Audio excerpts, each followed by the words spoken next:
Look at, so we spiked up and now we're flushing to the downside. That's crazy. What a move. This thing is volatile. Sheesh. All right, some pretty solid selling. Wow, nice sell-off. So that means my SPY position, there we go. We're up on the QQQ and SPY. That's Just nice. like that, bro. And SMC, look, SMCI looks like it's dumping again. Yeah. I was like, how am I was literally just down like triple the size on SMCI. Things are getting volatile right now. Right? Everybody hold on to your chairs. Bro, I wonder, could you so do you think this type of thing doesn't always happen when the Fed drops, right? What? Like the way, huh? What? Just like this the volatility, yeah, but like, okay, anyways, say it does. Couldn't you theoretically put out a trade? Like, say, so you have like SMCI or whatever on, and how you're saying you're just down, but it flipped. Couldn't you kind of like put on a trade if it's doing what, like put on a trade a little bit before like the Fed drops or whatever, and then if up to the point, if you're like in the green, just take the profit you have, or I guess it could go way worse. It's like, yeah, it could work, but it could also not. Go real bad. Go real bad. Yo, look, this thing is really selling off though. Yeah, mad quick too. Yeah, bro, it's within 2-3 minutes. It's been 2.5 minutes, almost 3. It is crazy that it can react without bro even saying anything. That's wild. Just right when the time hits. I'm trying to see what the consensus is or whatever the news out there right now will be. Breaking news: Jerome Powell and the Fed just left rates unchanged. Okay, so they left it unchanged, so they didn't do anything to the rates. We've almost recovered the whole move already. They are not ready to start cutting. Okay, yeah, you're right. Heard it here first, guys. Heard it here first.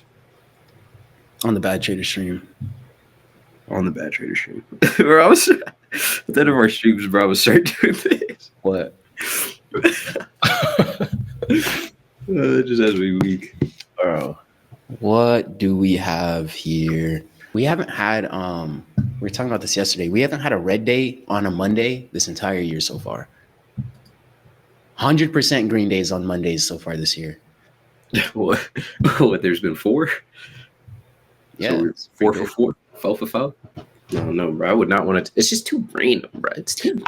I would trade FOMC. I would trade binary events if I have some sort of data or something to work with.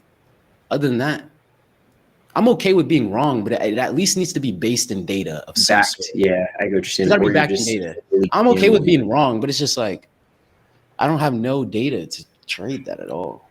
What data would you even have to gather to make sense of that? Like pull all the last FOMC meetings?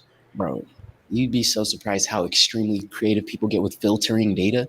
Well, the thing is, whenever you're backing data, you set the filters. And as you set the filters, it changes the outcome of the data set, if that makes sense. So for example, this person was talking about this very, very, very, very credible person was just talking about a specific tactic he likes to do in the market, and then replied and said, "I respect your work, but from my studies, doing blah blah blah on a stock gapping up 20% plus on good earnings is a dangerous strategy. Just because this one works and stop doesn't mean it's good long-term strategy.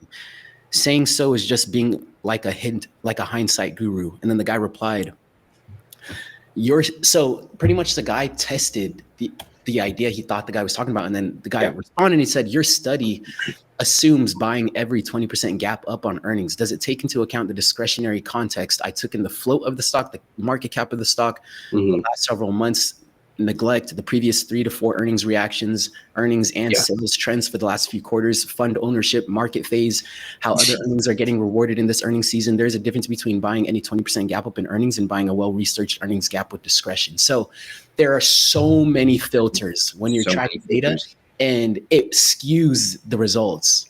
But one thing that I feel like would be extra difficult about like doing that for like FOMC or binary events though is it's ever changing though, isn't it? Like, and it's based off everything is true. True. Yeah. Like we use data in trading. Like when we put on our spread, we use data, but we're still about to trade an occurrence that has never happened before, and it's the first time it's ever happening.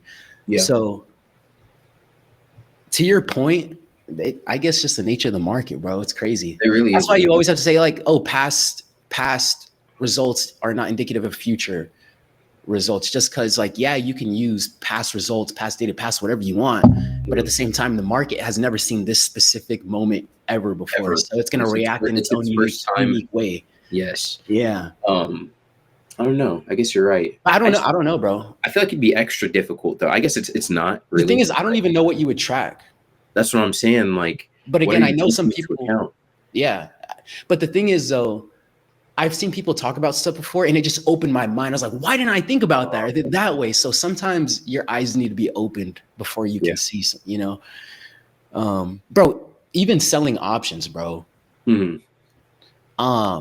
I think swing trading, I think selling options is literally the best way to go about swing trading. My personal opinion, like literally, if you swing trade, I don't know why you wouldn't sell options, because when you're swing trading, you're holding for so the definition of swing trading is at least holding for at least 1 day minimum. So if I buy today, sell at the end of the week, that's a swing trade. If I buy today, sell next month, that's a swing trade. But bro, when I first learned about options, I was like, yo, this is literally so OP for swing trading because the contracts lose time value as they get closer to their expiration date. I was like, bro, why would you buy options for swing trades? I was going to say you could squeeze a different value out of it that you could never just normally swing trading, which is, I think, a huge advantage. Well, yeah. Dash 10Y. Yeah, that's the interest rates. That's a 10-year rates. 10 cutting rates. Yeah, I don't know. Oh yeah, no. If you missed the decision was, they're not cutting. They went unchanged. Yeah, they're not cutting. I don't know why that did not register in my brain first. It's because I was thinking of like 3 things at the same time. That's I was more focused on the chart, but they're not cutting. From gotcha, thanks. Yeah, no problem. Of course. But honestly, bro, you know what would be crazy? You know what would probably tank the market? If next time they say that they have to raise rates. I think that would tank the market. You would tank the market? I think it would tank. I think it would tank the market because we were raising rates for like a whole year, and now we finally started to pause them. Why were we raising them? To tame inflation. We saw inflation cooling down, so they paused them. Now it looks like inflation may not be tamed as as the country would like. So if they're showing course of action that they're raising, now we're pausing, now we might cut, and they go back to raising after saying they're pausing. That's crazy. You're gonna be like, oh snap, things aren't looking good. Things aren't good. Everyone's expecting either a pause or a cut, not a raise. Exactly. You're right. A raise would be diabolical. Yeah. And it shows inflation's not slowing down that fast.